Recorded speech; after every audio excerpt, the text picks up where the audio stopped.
Hello दोस्तों, कैसे हैं आप सब? मेरा नाम दीपक है और मैं आप सबका स्वागत करता हूं मेरे चैनल आपका एचआर कंसल्टेंट में। दोस्तों, आज की इस वीडियो में हम लोग दो इम्पॉर्टेंट फील्ड्स के बारे में बात करेंगे। एक फील्ड है पीपल एनालिटिक्स, दूसरी फील्ड है एचआर एनालिटिक्स। इन दोनों के बारे में बात करेंगे, साथ में इन दोनों के बीच में डिफरेंसेस जानेंगे कि क्या इन दोनों के बीच डिफरेंसेस हैं और कौन-कौन सी कंपनियां जो हैं पीपल एनालिटिक्स और एचआर एनालिटिक्स को यूज़ करती हैं। तो इन सब के ऊपर डिटेल में हम लोग बात करेंगे दोस्तों, तो चलिए शुरू करते हैं। सबसे पहले जान लेते हैं कि पीपल एनालिटिक्स क्या होता है और दूसरा एचआर एनालिटिक्स क्या होता है। तो सबसे पहला जो है एचआर एनालिटिक्स के बारे में जानते हैं। HR analytics is a primary focuses on the data related to the HR department. जो भी एचआर एनालिटिक्स में है वो सब जानते होंगे कि जो भी डेटा आता है एचआर के पास उसके ऊपर ये पूरा का पूरा काम करते हैं। चाहे वो रिक्रूटमेंट हो, चाहे वो ऑनबोर्डिंग हो, ट्रेनिंग हो, परफॉर्मेंस रिव्यू हो और कंपनसेशन, ये सारे के सारे जो है ब्रांचेज हैं एचआर डिपार्टमेंट के।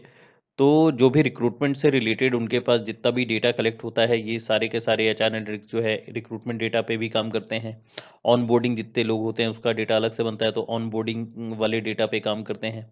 ट्रेनिंग वाले डेटा पे काम करते हैं, परफॉर्मेंस रिव्यू और कंपनसेशन वाले डेटा पे काम करते हैं। मतलब जितने भी प्रकार के अलग अलग ब्रांचेस होंगे ना एचआर में, एचआर फील्ड में, उन सारे ब्रांचेस में जो भी डेटा कलेक्ट होगा उन डेटा के ऊपर एचआर एनालिटिक्स काम करते हैं।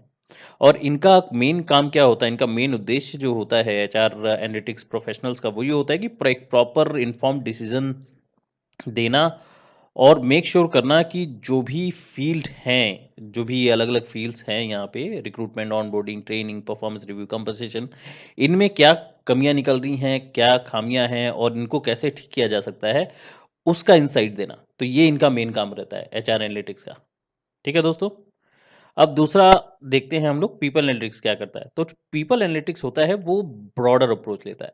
अगर एचआर एनालिटिक्स की बात करें तो एचआर एनालिटिक्स एक सिंगल वे अप्रोच लेके काम करते हैं, where in people analytics broader approach में काम करते हैं, जिनका काम होता है एनालाइज करना डेटा को अलग अलग सोर्सेज से। जो उनके पास डेटा आता है वो अलग अलग सोर्स क्या हो सकता है, वो अलग सोर्स जो है एचआर डिपार्टमेंट का भी डेटा हो सकता है, फाइनेंशियल डेटाज भी हो सकते हैं, कस्टमर सेटिस्फैक्शन सर्वे के डेटा हो सकते हैं, दूसरे मार्केटिंग के डेटा हो सकते हैं, मार्केट ट्रेंड के डेटा हो सकते हैं बाहर के। ये सारा का सारा डेटा लेते हैं और उनके ऊपर ये काम करते हैं जो पीपल एनालिटिक्स वाले होते हैं। और इनका मेन जो उद्देश्य होता है to understand how the entire workforce is impacted.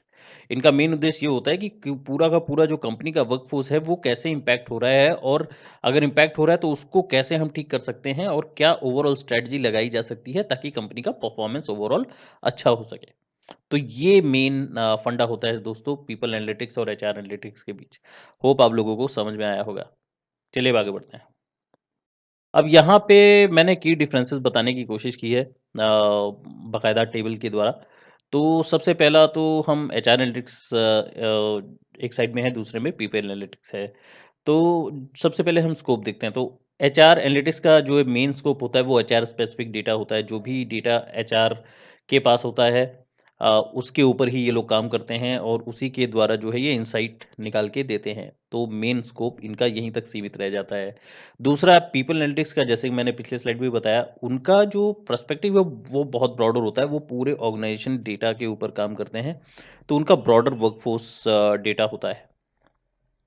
Second आता है फोकस। जो फोकस है एचआर एनालिटिक्स का, वो फोकस होता है इम्प्रूव करना एचआर प्रोसेस को। क्योंकि जैसे कि मैंने बताया पिछले स्लाइड में कि एचआर में बहुत सारे ब्रांचेस होते हैं। चाहे आप रिक्रूटमेंट ले लीजिए, चाहे आप परफॉर्मेंस रिव्यू ले लीजिए, कंपनसेशन ले लीजिए, ठीक है ना। ये सारे अलग अलग डिपार्टमेंट होता है, तो ये सब अलग अलग डिपार्टमेंट को इम्प्रूव करने का जो काम होता है वो एचआर एनालिटिक्स का होता है, और वो इंसाइट देते हैं जिसके बेसिस पे जो है इम्प्रूवमेंट का काम हो सके। देन नेक्स्ट आता है पीपल एनालिटिक्स। तो पीपल एनालिटिक्स में ओवरऑल इम्पैक्ट समझा जाता है। देखा जाता है कि भाई किस कारण से ये पूरा डेटा इकट्ठा करने के बाद जो भी इंसाइट निकलते हैं उसके बेसिस पे देखा जाता है कि कहाँ से इम्पैक्ट आ रहा है, बिजनेस पे क्या इम्पैक्ट पड़ रहा है, और ओवरऑल उसके ऊपर फिर काम किया जाता है। अब लास्ट में आता है इनसाइट्स। तो एचआर रिलेटेड मैट्रिक्स जो होते हैं वो होता है turnover rate, time to hire, ये सारे मैट्रिक्स के ऊपर जो है एचआर एनालिटिक्स वाले काम करते हैं। तो ये एचआर रिलेटेड मैट्रिक्स होते हैं। देन ब्रॉडर बिजनेस इनसाइट जो पीपल एनालिटिक्स पे होते हैं, इनके पास जो है correlation between employee engagement and customer satisfaction type के जो ये इनसाइट बिल्ड करते हैं, वो ये होता है। ठीक है, तो आप लोगों को समझ में आ गया होगा दोस्तों कि किस प्रकार से एचआर एनालिटिक्स और पीपल एनालिटिक्स काम करते हैं। यहाँ पे ये भी बता दूं कि एचआर एनालिटिक्स और पीपल एनालिटिक्स दोनों ही बहुत ही इंपॉर्टेंट फील्ड हैं दोस्तों। अगर आप लोग अपना करियर एचआर एनालिटिक्स या पीपल एनालिटिक्स में बनाने का सोच रहे हैं तो बहुत ही अच्छी बात है, इसके ऊपर आप लोग काम कर सकते हैं और अच्छे से जो है अपना करियर बना सकते हैं दोस्तों। तो होप आप लोगों को दोनों में डिफरेंस समझ में आ गया होगा। बस दोस्तों आज के लिए इतना ही था। आशा करता हूँ कि आज का वीडियो आप लोगों को अच्छा लगा होगा। अगर अच्छा लगा है तो लाइक ज़रूर कीजिएगा, अपने ज़्यादा से ज़्यादा दोस्तों के साथ शेयर कीजिएगा और सब्सक्राइब करना मत भूलिएगा। मैं इसी प्रकार के नए-नए कंटेंट आप लोगों के लिए लेके आता रहूँगा। बस अपना प्यार और साथ इसी तरह बनाए रखिएगा। मैं मिलूँगा आप लोगों से अगले वीडियो में, तब तक के लिए अपना ख्याल रखिएगा दोस्तों। धन्यवाद।